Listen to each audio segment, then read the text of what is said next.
Good morning.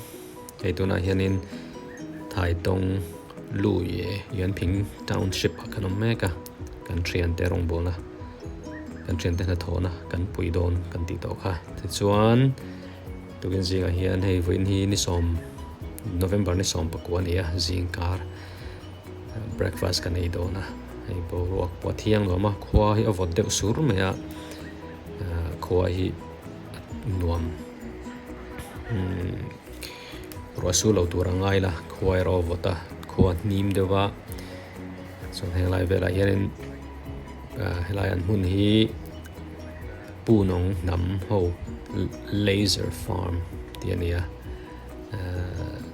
helai hianin miss meet and local khoma this one to tourist te performance te an nam culture chi sang sang te le lam te an en tir thina so helai hianin helaya nam ho te tan hianin na helai ting tlang khwa om te ti mayang khopuyan na thok lovin helai hianin na thok ten anoma na ten siama chung tan chon ei zon na te po ani zel ani chu ba chuanin helai ting amon siam te atrakop mai chung thok tu hi mi som ni bor vel ania chuan kan mi zo unau Reverend Zaidra Zao Presbyterian Pastor Chumi Fat helaya missionary kum tam tak pension thleng om Chumi Fat chu tuna helaya loma te chuan voina hianin mun kan ti fai nga he tukin zia hianin an kitchen anei rong bol na lai borvel kan ti fai do ni kan ti fai me kani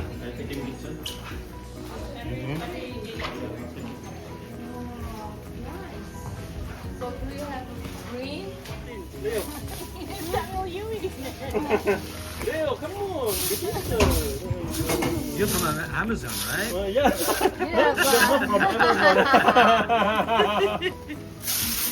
Yeah, I know.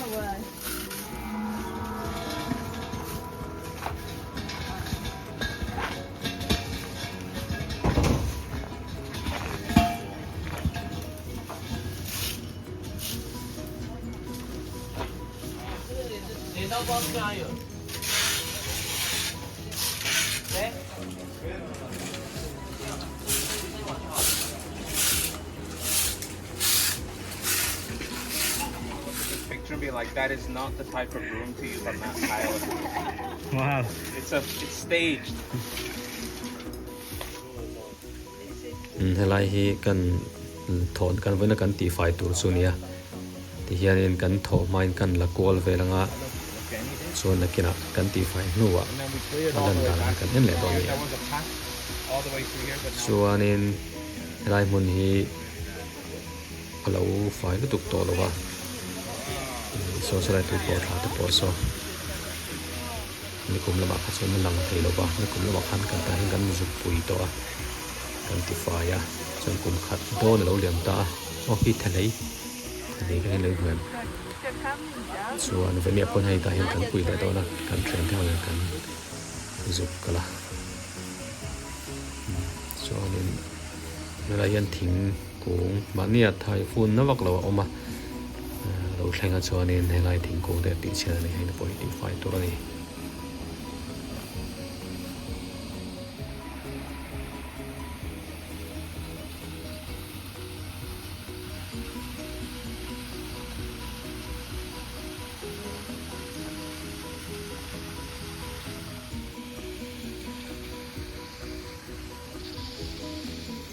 hei venia hianin kan thian te la thona kan hmuna lai mun vel ti fai tur hianin kan pui kan kala kan pui do na lai vel hi ni kum lam khanin kan pui to kan ti fai a lai phun en khat khanin thing te hi a ati clear ka ati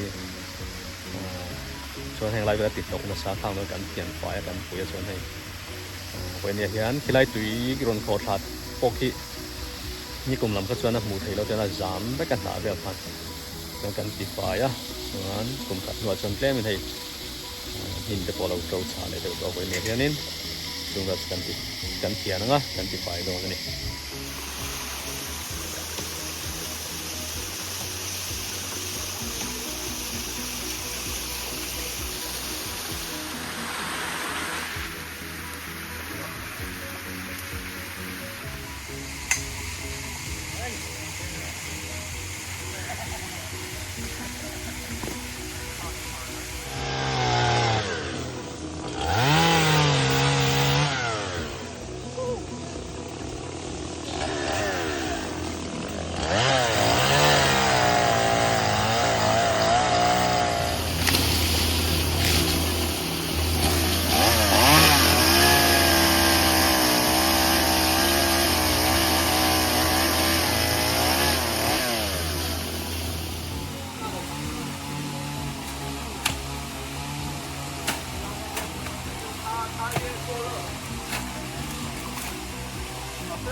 Hey Jing, Dakar ni le chen ve Dakar thum don pok an thopan hei. Kan ti fai chak khop mai. Fai duak mai. Này tùy te po. Alanga. Tuikhawthla bul po fai ngom to khop mai. Này bol hlo te na kia chon lama. Kan pai leng à.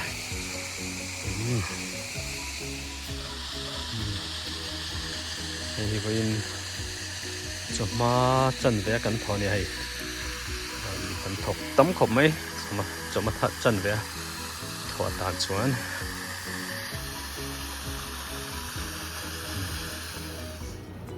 Oh, hi.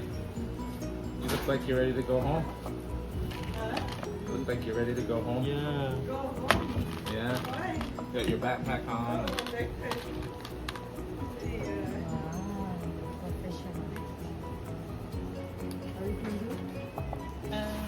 Oh, changing. You feel the see what I'm doing.